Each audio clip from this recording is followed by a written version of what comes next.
The Last Flower, A Parable in Pictures by James Thurber.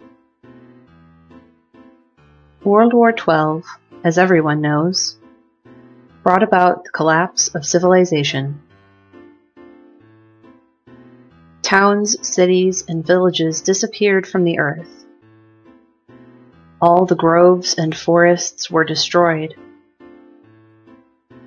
and all the gardens,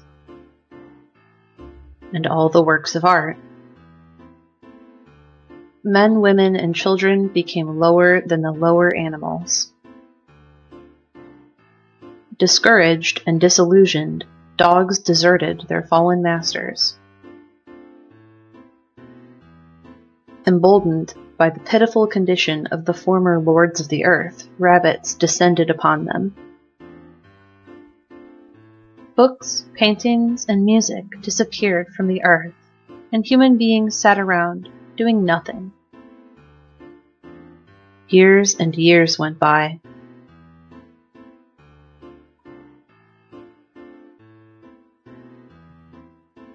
Even the few generals who were left forgot what the last war had decided. Boys and girls grew up to stare at each other blankly, for love had passed from the earth. One day, a young girl who had never seen a flower chanced to come upon the last one in the world. She told the other human beings that the last flower was dying. The only one who paid attention to her was a young man she found wandering about. Together, the young man and the girl nurtured the flower, and it began to live again. One day, a bee visited the flower, and a hummingbird. Before long, there were 2 flowers, and then 4, and then a great many. Groves and forests flourished again. The young girl began to take an interest in how she looked. The young man discovered that touching the girl was pleasurable. Love was reborn into the world. Their children grew up strong and healthy and learned to run and laugh. Dogs came out of their exile.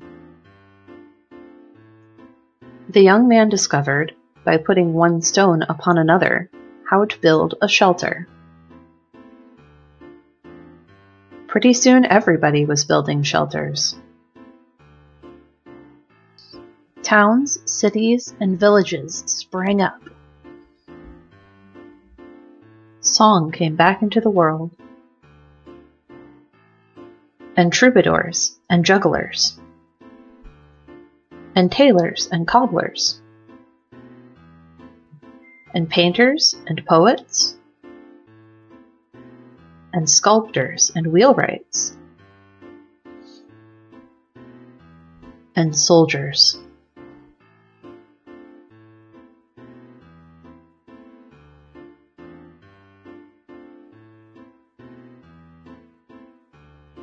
And lieutenants, and captains, and generals, and major generals, and liberators. Some people went one place to live, and some another. Before long, those who went to live in the valleys wished they had gone to live in the hills. And those who had gone to live in the hills wished they had gone to live in the valleys. The liberators, under the guidance of God, set fire to the discontent.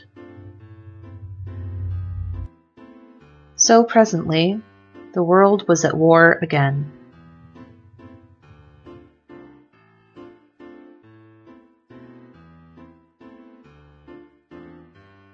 This time the destruction was so complete that nothing at all was left in the world, except one man and one woman